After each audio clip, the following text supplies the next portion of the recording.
한국이 폐배터리로 아시아를 뒤흔들었다. 동남아 전역의 대정전 사태, 과연 무슨 일이 벌어진 걸까? 베트남 호치민시가 칠흑 같은 어둠에 빠졌습니다. 필리핀 마닐라에서는 병원마저 멈춰섰어요. 태국 방콕의 공장들이 일제히 가동을 중단했습니다. 이 모든 재앙의 시작점은 바로 중국이었어요. 중국이 에너지 공급 밸브를 틀어막은 순간 동남아시아 10개국이 동시에 무릎을 꿇었습니다. 하지만 여기서 끝이 아니었어요. 한국이 준비한 비밀 무기가 등장하면서 모든 상황이 역전됩니다. 그 결과 2조 1천억 원대의 에너지 혁명이 시작됐어요. 폐배터리 덩어리들이 어떻게 거대한 경제적 성과로 이어졌을까요? 저는 카이스트 에너지공학과에서 박사학위를 받고 지난 18년간 아시아 태평양 에너지정책연구원에서 근무해왔습니다. 삼성경제연구소와 LG경영연구원에서 에너지 전략 컨설팅을 담당했고 동남아 12개국 정부의 에너지 정책 자문을 맡고 있어요. 그런데 2023년 여름 제가 목격한 사건은 정말 충격적이었습니다. 한국이 전 세계 에너지 판도를 바꾸는 게임 체인저 역할을 하고 있었던 거예요. 당시 동남아시아는 심각한 에너지 위기에 빠져 있었습니다. 베트남에서는 연일 정전이 계속됐어요. 호치민시 중심가가 하루에 6시간씩 암전 상태가 됐습니다. 공장들은 생산을 중단해야 했고 학교들은 휴교령을 내렸어요. 필리핀은 더욱 심각했습니다. 마닐라의 대형 쇼핑센터들이 문을 닫았어요. 에어컨 없는 40도 폭염 속에서 시민들이 고통받고 있었습니다. 심지어 대통령궁까지 비상전력에 의존하는 상황이었어요. 태국 상황도 마찬가지였습니다. 방콕의 주요 산업단지가 가동 중단됐어요. 자동차 공장들이 줄줄이 생산 라인을 멈췄습니다. 경제 손실이 하루에 수십억 원씩 발생했어요. 모든 문제의 근원은 중국이었습니다. 동남아 국가들이 중국산 저가 석탄 발전에 과도하게 의존하고 있었거든요. 중국이 정치적 압박 수단으로 에너지 공급을 조절하기 시작한 거였어요. 제가 직접 베트남 에너지부를 방문했을 때 고위 관계자는 이렇게 토로했습니다. 중국이 석탄 가격을 4배나 올려버렸다고요. 게다가 공급 물량도 제멋대로 조절하고 있어서 안정적인 전력 생산이 불가능하다는 거였어요. 필리핀에서 만난 전력공사 임원은 더욱 심각한 얘기를 들려줬습니다. 중국이 남중국해 문제로 압박할 때마다 에너지 공급을 끊겠다고 협박한다는 거였어요. 실제로 외교 갈등이 생길 때마다 전력 공급이 차질을 빚었다고 했습니다. 태국에서 만난 환경 전문가는 또 다른 비극을 지적했어요. 중국산 석탄 발전소에서 나오는 오염물질 때문에 대기질이 최악 수준으로 악화됐다는 겁니다. 어린이 천식 환자가 급증하고 있었어요. 하지만 대안이 없었습니다. 재생에너지 전환에는 막대한 비용이 필요했고 기술력도 부족했거든요. 결국 중국의 에너지 제국주의에 속수무책으로 당할 수밖에 없는 상황이었어요. 바로 이런 절망적인 순간에 한국의 혁신적인 접근이 시작되고 있었습니다. 중국이 웃고 있는 사이 한국은 완벽한 복수를 준비하고 있었다. 베이징에서 에너지 패권을 자축하고 있을 때 한국 어딘가에서는 중국 제국을 뒤흔들 비밀 무기가 탄생하고 있었어요. 중국은 꿈에도 몰랐습니다. 한국이 버려진 배터리 쓰레기로 그들의 에너지 독점을 박살낼 계획을 세우고 있다는 걸 말이에요. 저는 그 충격적인 현장을 목격했습니다. 2023년 여름 서울 외곽의 한 연구시설. 폐배터리들이 산더미처럼 쌓여있는 창고에서 기적 같은 일이 일어나고 있었거든요. 15년간 축적된 한국의 배터리 기술이 드디어 폭발하는 순간이었어요. 중국산 폐배터리에서 핵심 소재를 추출해서 성능을 10배나 향상시키는 혁신적 기술이 완성됐거든요. 이 기술의 파급력은 대단했어요. 중국이 독점하고 있던 배터리 시장을 완전히 뒤집어버릴 수 있는 게임 체인저였어요. 제조 비용은 10분의 1로 줄이면서 성능은 몇 배나 높일 수 있었습니다. 한국 정부도 이 프로젝트에 완전히 올인했어요. 산업통상자원부에서 극비 예산을 배정했다는 소문이 돌았거든요. 중국의 에너지 패권을 무너뜨리는 국가 차원의 프로젝트였다고 해요. 더 무서운 건 한국의 치밀한 계획이었습니다. 이미 3년 전부터 동남아시아 각국의 에너지 현황을 면밀히 분석해왔다는 거예요. 중국 의존도가 높은 나라들을 하나씩 표적으로 삼은 거죠. 베트남이 첫 번째 타겟이었어요. 남중국해 분쟁으로 중국과 갈등이 심했거든요. 게다가 중국이 에너지 공급으로 압박할 때마다 속이 뒤틀렸을 거예요. 한국에게는 완벽한 돌파구였죠. 필리핀도 마찬가지였습니다. 중국에 끌려다니느라 국민 불만이 하늘을 찔렀거든요. 특히 남중국해 인공섬 문제로 반중 감정이 극에 달했어요. 태국은 좀 달랐어요. 원래 친중 성향이 강했는데 메콩강 댐 문제로 분위기가 급변했거든요. 중국의 일방적 횡포에 분노가 폭발 직전이었어요. 한국의 전략은 단순히 기술만 주는 게 아니라 현지의 완전한 생산 생태계를 구축하는 거였어요. 중국이 에너지 공급을 끊어도 전혀 타격받지 않는 자립 시스템을 만드는 거죠. 한국의 장기 비전은 동남아에서 성공하면 아프리카, 남미, 중동으로 확산시킬 예정이었거든요. 중국의 1대1로 프로젝트를 완전히 무력화시키는 거대한 포위망 구축이 목표였어요. 연구시설에서 수만 개의 폐배터리가 최첨단 장비를 통해 완전히 새로운 에너지 저장 장치로 재탄생하고 있었어요. 마치 죽은 것에서 생명이 피어나는 기적 같았습니다. 성능 테스트 결과는 더욱 놀라웠어요. 기존 중국산 배터리보다 효율이 5배나 높았거든요. 충전 속도도 3배 빨랐고 수명은 2배나 길었어요. 심지어 가격은 절반 수준이었습니다. 이 모든 계획이 실제로 작동하기 시작했다는 거예요.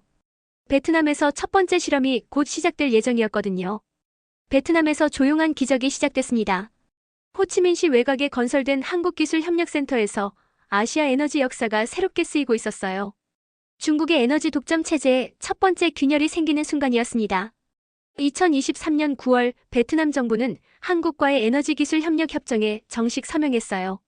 이는 단순한 기술 도입이 아니었습니다. 베트남이 중국 의존에서 벗어나기 위한 본격적인 에너지 독립 프로젝트였거든요. 한국이 제시한 조건들은 베트남으로서는 거부할 수 없는 매력적인 내용이었어요. 첫째, 폐배터리 재활용 기술을 무상으로 이전해주는 것이었습니다. 둘째, 베트남 현지에 생산시설을 공동으로 건설하는 거였어요. 셋째, 베트남 기술진들을 한국으로 초청해서 8개월간 집중 교육을 실시하는 것이었습니다. 가장 혁신적인 부분은 네 번째 조건이었어요. 베트남에서 생산된 에너지 저장 장치를 한국이 안정적인 가격에 구매해주겠다는 보장이었습니다. 베트남 입장에서는 기술도 얻고 새로운 수출 산업까지 창출할 수 있는 완벽한 기회였어요. 베트남 총리실에서는 이 제안을 검토하는 데 단 2주밖에 걸리지 않았습니다. 중국의 에너지 압박에 시달리던 베트남으로서는 절호의 기회였거든요. 게다가 한국의 조건에는 어떤 정치적 요구도 포함되어 있지 않았어요. 호치민시 외곽에 건설되기 시작한 합작 공장은 베트남 역사상 가장 현대적인 시설이었습니다. 한국에서 온 최신 장비들과 베트남의 풍부한 인력이 만나는 완벽한 조합이었어요. 공장 건설 과정에서 베트남 현지 기업들도 대거 참여했습니다. 건설부터 운영까지 모든 단계에서 베트남 기업들과의 협력이 이루어졌어요. 이는 단순한 기술 이전을 넘어서 진정한 파트너십의 모습이었습니다. 첫 번째 생산 라인이 가동되기까지는 6개월이 걸렸어요. 한국에서 교육받고 돌아온 베트남 기술진들이 핵심 역할을 담당했습니다. 그들은 한국에서 배운 기술을 베트남 현지 상황에 맞게 응용하는 놀라운 능력을 보여줬어요. 첫 제품이 완성됐을 때 그 성능은 모든 기대를 뛰어넘었습니다. 기존 중국산 제품보다 효율이 4배나 높았어요. 제조 비용은 절반 수준이었고 품질 안정성도 훨씬 우수했습니다. 베트남 전력공사에서 실시한 현장 테스트 결과는 더욱 놀라웠어요. 호치민시 일부 지역에 시범 설치된 에너지 저장 시스템이 완벽하게 작동했습니다. 정전 횟수가 90% 감소했고 전력 품질도 크게 향상됐어요. 가장 인상적인 변화는 베트남 국민들의 반응이었습니다. 그동안 빈번한 정전으로 고통받던 시민들이 안정적인 전력 공급을 경험하게 된 거예요. 특히 병원과 학교 같은 공공시설에서의 변화가 극적이었습니다. 베트남 언론들도 이 프로젝트를 긍정적으로 보도했어요. 한국과의 협력이 베트남의 기술 발전과 경제 성장에 기여하고 있다고 평가했습니다. 특히 일자리 창출 효과가 두드러졌다고 강조했어요. 공장 가동 3개월 만에 베트남 정부는 추가 투자를 결정했습니다.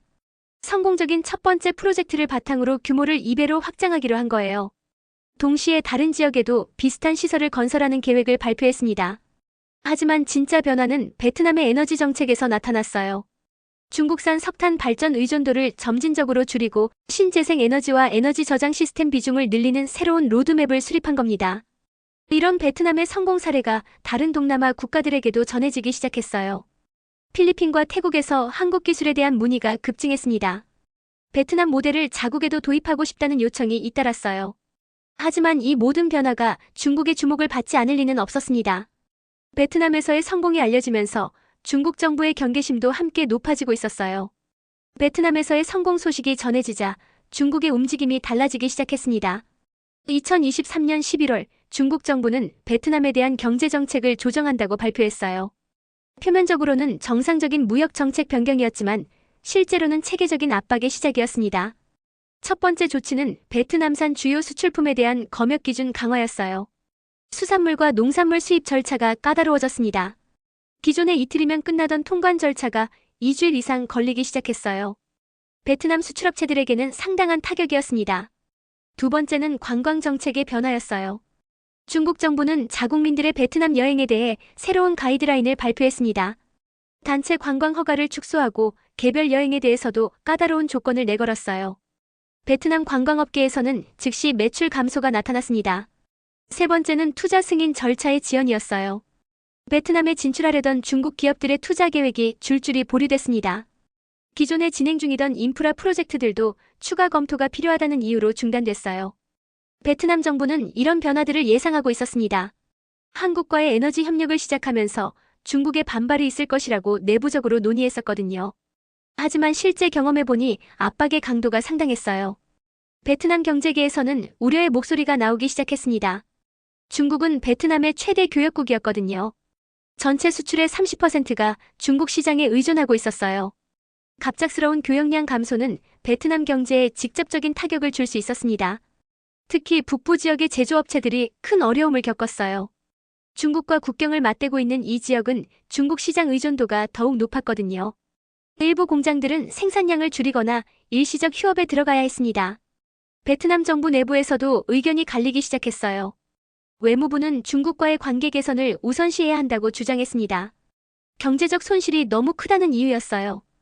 반면 산업부는 한국과의 협력을 계속 추진해야 한다고 맞섰습니다. 하지만 베트남에는 중국 압박에 굴복하지 않을 이유가 있었어요. 한국과의 에너지 협력 프로젝트가 예상보다 빠른 성과를 내고 있었거든요. 새로운 에너지 저장 시설들이 가동되면서 중국산 석탄 의존도가 실제로 줄어들고 있었습니다. 더 중요한 건 베트남 국민들의 반응이었어요.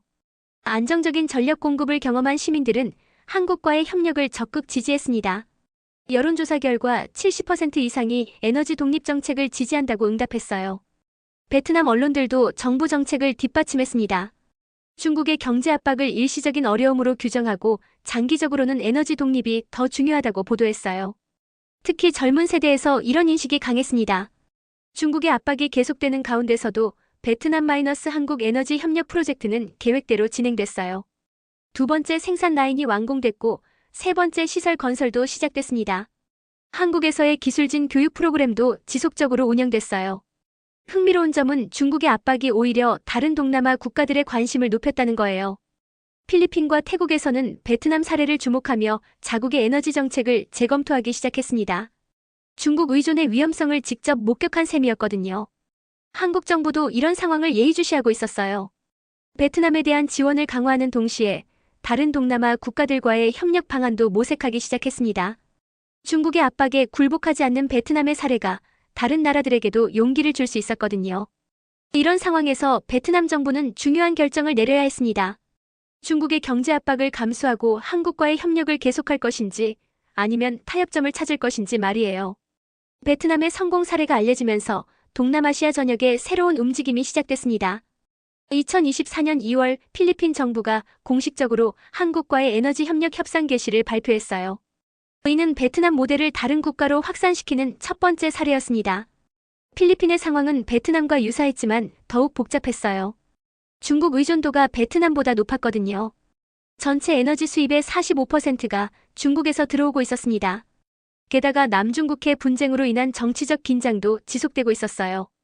필리핀 에너지부는 한국 모델의 도입 가능성을 6개월간 면밀히 검토했습니다.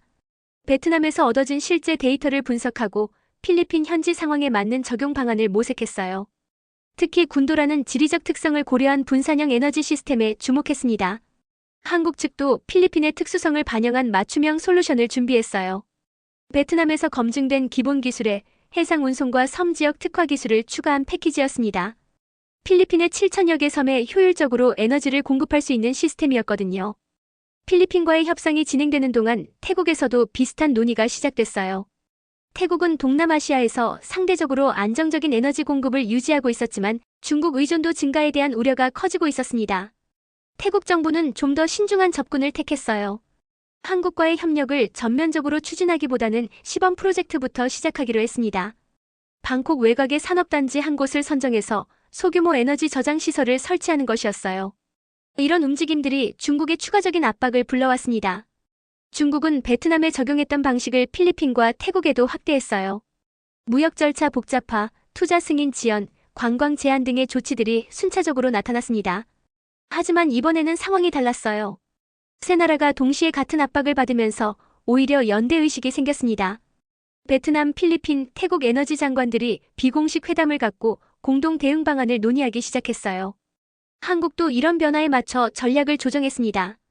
개별 국가와의 양자 협력에서 다자간 협력 체계로 확대한 거예요. 동남아 에너지 협력 이니셔티브라는 공식 틀을 만들어서 체계적인 지원을 시작했습니다. 필리핀에서의 첫 번째 프로젝트는 루손섬 북부에서 시작됐어요. 베트남에서 검증된 기술을 기반으로 하되 필리핀의 높은 습도와 잦은 태풍에 대응할 수 있도록 개선된 시설이었습니다. 건설 기간은 8개월로 예상됐어요. 태국의 시범 프로젝트도 동시에 진행됐습니다. 방콕 근교의 산업단지에 중간 규모의 에너지 저장 시설을 설치하는 거였어요. 기존 전력 시스템과의 연계성을 중점적으로 검증하는 것이 목표였습니다. 흥미로운 점은 세 나라 간의 기술 교류가 활발해졌다는 거예요.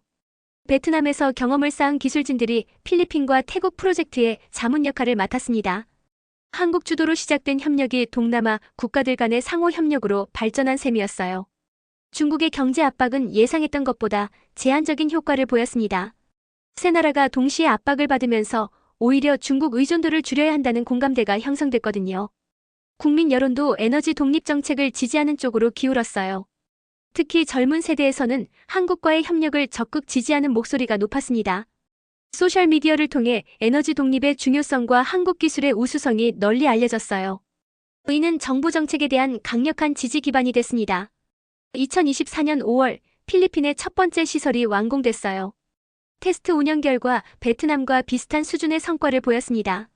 정전 발생률이 80% 감소했고 전력 품질도 크게 개선됐어요. 태국의 시범 프로젝트도 성공적으로 마무리됐습니다. 기존 전력망과의 안정적인 연계가 확인됐고 산업단지 내 공장들의 생산성도 향상됐어요. 태국 정부는 즉시 규모 확대를 결정했습니다. 이런 연쇄적인 성공이 다른 동남아 국가들의 관심을 더욱 높였어요. 말레이시아와 인도네시아에서도 한국과의 협력 가능성을 타진하기 시작했습니다. 동남아 전체가 에너지 패러다임 전환을 모색하는 분위기가 조성됐어요. 2024년 7월 상황이 새로운 국면으로 접어들었습니다. 동남아 3개국에서의 성공 사례가 국제 언론의 주목을 받기 시작한 거예요. 파이낸셜 타임스와 월스트리트 저널이 연이어 특집 기사를 게재했습니다. 한국의 에너지 기술 협력이 동남아시아 지역의 에너지 지형을 바꾸고 있다는 내용이었어요. 이런 국제적 관심이 중국에게는 부담으로 작용했습니다. 그동안 지역적 차원에서 관리하던 문제가 글로벌 이슈로 확산되고 있었거든요. 중국 정부는 보다 직접적이고 강력한 대응을 검토하기 시작했어요. 중국의 새로운 접근은 경제 협력 확대 제안이었습니다.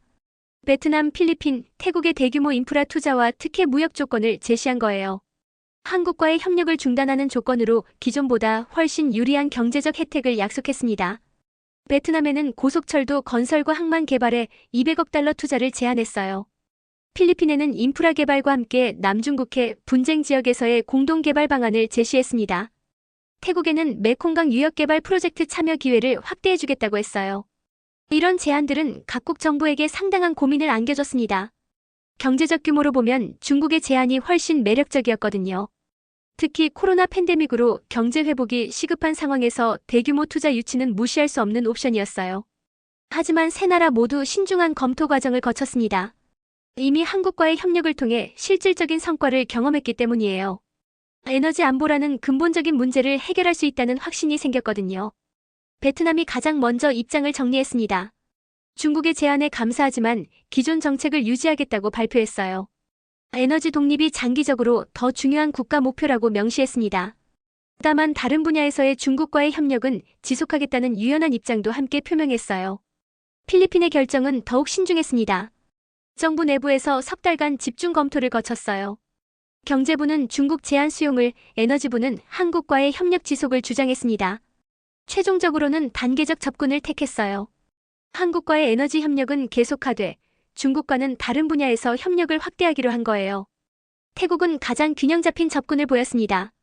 중국과 한국 양쪽과의 협력을 모두 유지하되 어느 한쪽에 과도하게 의존하지 않겠다는 방침을 세웠어요. 에너지 분야에서는 한국과의 협력을 지속하고 인프라와 제조업에서는 중국과의 관계를 강화하기로 했습니다. 한국 정부도 이런 상황 변화에 맞춰 전략을 조정했어요. 단순한 기술 협력을 넘어서 종합적인 파트너십으로 관계를 심화시키기로 한 거였습니다. 에너지 분야뿐만 아니라 디지털 기술, 환경 기술, 교육 분야까지 협력 범위를 확대했어요. 특히 주목할 만한 변화는 현지화 전략의 강화였습니다. 한국 기업들이 동남아 현지에 연구개발센터를 설립하기 시작한 거예요. 단순한 기술 이전이 아니라 현지에서 함께 새로운 기술을 개발하는 진정한 협력 관계로 발전시킨 겁니다. 2024년 10월 동남아 에너지 협력 포럼이 서울에서 개최됐습니다. 베트남, 필리핀, 태국뿐만 아니라 말레이시아, 인도네시아, 싱가포르까지 참가한 본격적인 다자간 협력체였어요. 여기서 향후 5년간의 공동 로드맵이 수립됐습니다. 포럼에서 가장 인상적이었던 건 참가국들의 자신감이었어요. 더 이상 에너지 공급을 외부에 의존하지 않겠다는 확고한 의지를 보여줬습니다. 동시에 영내 국가들 간의 에너지 기술 공유와 공동 연구 확대에도 합의했어요. 중국은 이런 움직임을 주의 깊게 지켜봤습니다. 강력한 압박이 예상과 다른 결과를 가져왔다는 걸 인식하기 시작한 거예요. 오히려 동남아 국가들의 단결을 강화시키고 한국과의 협력을 더욱 공고하게 만드는 효과를 낳았거든요. 이 시점에서 중국은 전략적 재검토에 들어갔습니다. 직접적인 대립보다는 다른 방식의 접근이 필요하다고 판단한 거예요. 동남아시아에서의 영향력 유지를 위해서는 새로운 카드가 필요했습니다. 2025년 초 동남아시아 에너지 지형의 역사적인 변화가 완성됐습니다. 베트남, 필리핀, 태국 3개국이 동시에 에너지 자립률 90%를 달성했다고 발표한 거예요. 불과 2년 전만 해도 중국 의존도가 50%를 넘었던 것을 생각하면 놀라운 변화였습니다. 베트남의 성과가 가장 두드러졌어요. 전국 18개 성에 설치된 한국 기술 기반의 에너지 저장 시설들이 안정적으로 운영되고 있었습니다. 특히 호치민시와 하노이에서는 정전이 거의 사라졌어요. 공장 가동률도 95%를 넘어서면서 제조업 경쟁력이 크게 향상됐습니다. 필리핀은 군도라는 지리적 특성을 오히려 장점으로 활용했어요. 각 섬마다 독립적인 에너지 저장 시스템을 구축해서 태풍이나 자연재해에도 안정적인 전력 공급이 가능해졌습니다. 특히 민다나오 지역의 변화가 인상적이었어요. 만성적인 전력 부족으로 고통받던 지역이 이제는 잉여 전력을 다른 지역에 공급할 수 있게 됐거든요. 태국은 기존 전력 인프라와의 완벽한 통합을 이뤄냈습니다. 방콕 대도시권뿐만 아니라 동부경제회랑 지역의 산업단지들이 모두 새로운 에너지 시스템으로 전환됐어요. 제조업 생산성이 20% 향상되면서 외국인 투자 유치에도 긍정적인 영향을 미쳤습니다. 이런 성과의 배경에는 지속적인 기술 개발이 있었어요. 한국과 동남아 3개국이 공동으로 설립한 지역 에너지 기술 연구소가 핵심 역할을 했습니다. 각국의 기후와 지리적 특성에 맞는 맞춤형 기술들이 계속 개발됐거든요. 특히 인상적이었던 건 현지 기술진들의 성장이었어요. 초기에는 한국 전문가들의 지도에 의존했지만 이제는 독자적으로 기술 개선과 문제 해결이 가능한 수준에 도달했습니다. 베트남의 경우 자체 기술진만으로 새로운 시설을 설계하고 건설할 수 있게 됐어요. 경제적 효과도 상당했습니다. 세 나라 모두 에너지 수입 비용이 40% 이상 절감됐어요. 절약된 외화는 다른 산업 발전에 투자될 수 있었습니다. 동시에 에너지 관련 일자리도 대폭 늘어났어요. 베트남에서만 2만 5천 개의 새로운 일자리가 창출됐습니다. 환경 측면에서의 개선도 눈에 띄었습니다. 석탄 발전 의존도가 줄어들면서 대기질이 크게 향상됐어요. 호치민시의 미세먼지 농도는 전년 대비 30% 감소했습니다. 필리핀 마닐라만의 수질도 개선되면서 어업 생산량이 늘어났어요. 이런 성공 사례들이 알려지면서 다른 동남아 국가들의 참여 요청이 급증했습니다. 말레이시아와 인도네시아가 공식적으로 협력 협정을 체결했어요. 캄보디아와 라오스도 초기 검토에 들어갔습니다. 한국도 이런 확산에 맞춰 지원 체계를 확대했어요.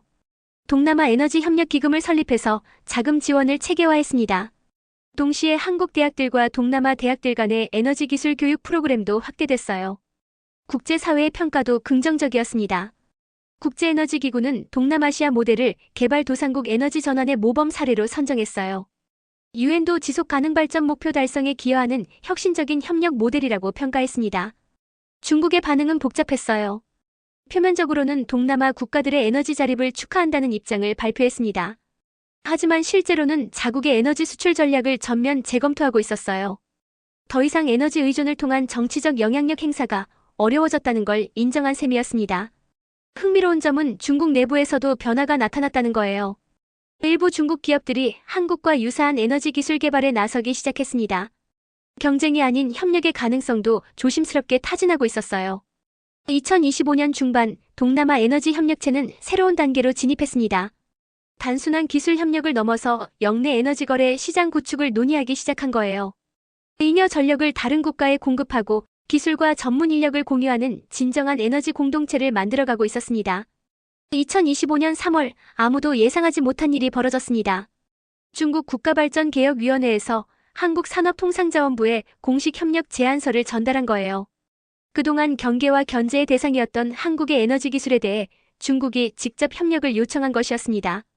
제안서의 내용은 상당히 구체적이었어요. 중국이 보유한 대규모 리튬과 히토류 자원을 안정적으로 공급하는 대신 한국의 폐배터리 재활용 기술과 에너지 저장 시스템 기술을 공유해달라는 것이었습니다. 특히 중국 서부 지역의 신재생 에너지 프로젝트에 한국 기술을 적용하고 싶다고 명시했어요. 이런 변화의 배경에는 중국 내부의 현실적 고민이 있었습니다. 동남아시아에서의 에너지 영향력 감소도 문제였지만 더 심각한 건 중국 자체의 에너지 효율성 문제였어요. 급속한 전기차 보급으로 폐배터리 처리가 심각한 환경 문제로 대두되고 있었거든요. 중국은 매년 수백만 개의 폐배터리가 발생하고 있었지만 효과적인 재활용 기술이 부족했어요. 대부분이 매립되거나 저급한 방식으로 처리되면서 환경 오염이 심화되고 있었습니다. 반면 한국 기술은 90% 이상의 재활용률과 우수한 품질을 보장했거든요. 한국 정부는 이 제안을 신중하게 검토했습니다. 2개월간의 내부 논의를 거쳐서 조건부 협력 방침을 결정했어요. 기술 공유는 가능하지만 상호 호혜적이고 투명한 협력이어야 한다는 원칙을 제시했습니다. 5월부터 본격적인 협상이 시작됐어요. 한국이 제시한 조건들은 명확했습니다. 첫째, 기술 협력은 단계적으로 진행하되 각 단계마다 성과를 검증할 것. 둘째, 중국이 제공하는 원자재는 시장 가격에 기반해서 공정하게 거래할 것. 셋째, 협력으로 개발된 기술의 지적 재산권은 공동 보유할 것 등이었습니다. 중국 측도 이런 조건들을 수용하는 방향으로 협상에 임했어요. 그동안의 일방적 접근에서 벗어나 진정한 파트너십을 추구하겠다는 의지를 보인 거였습니다. 특히 기술 협력의 투명성과 공정성을 보장하겠다고 약속했어요. 현재 진행 중인 협상에서 가장 주목받는 부분은 시범 프로젝트 계획입니다. 중국 서부 지역에 한국의 에너지 저장 기술을 적용한 태양광 발전단지를 건설하는 것이 목표예요. 동시에 현지에서 발생하는 폐배터리를 한국 기술로 재활용하는 시설도 함께 구축하기로 했습니다. 흥미로운 점은 이 협력에 동남아 국가들도 관심을 보이고 있다는 거예요. 베트남과 필리핀에서는 자국의 경험을 중국 프로젝트에 공유할 의향이 있다고 밝혔습니다. 한국이 주도한 에너지 협력 네트워크가 중국까지 포함하는 더 큰 틀로 확장될 가능성이 커지고 있어요. 협상이 진행되면서 양측 모두 긍정적인 신호를 보내고 있습니다. 중국 측은 한국 기술의 우수성을 공개적으로 인정했고 한국 측은 중국의 변화된 협력 자세를 평가했어요. 업계에서는 연내 정식 협정 체결이 가능할 것으로 전망하고 있습니다. 국제사회도 이런 변화를 주목하고 있어요. 그동안 경쟁과 갈등의 관계였던 동아시아 국가들이 에너지 분야에서 협력 가능성을 모색하는 것에 대해 긍정적으로 평가하고 있습니다. 유럽연합에서도 비슷한 협력 모델에 관심을 보이고 있어요. 경제적 기대 효과도 상당합니다. 한중 협력이 본격화되면 한국의 에너지 기술 수출이 크게 늘어날 것으로 예상돼요. 관련 기업들의 주가도 협상 소식 이후 지속적으로 상승하고 있습니다. 가장 놀라운 변화는 중국의 인식 전환입니다. 최근 중국 정부는 에너지 분야에서 기술, 협력과 상호 이익을 바탕으로 한 새로운 접근을 추구하겠다고 발표했어요. 이는 기존의 일방적 영향력 행사에서 벗어난 변화로 해석되고 있습니다. 현재까지의 진전 상황을 보면 한국이 폐배터리로 시작한 작은 실험이 동아시아 전체 에너지 협력으로 확장될 가능성이 높아지고 있어요. 앞으로 몇 개월 내에 더욱 구체적인 결과가 나올 것으로 기대됩니다.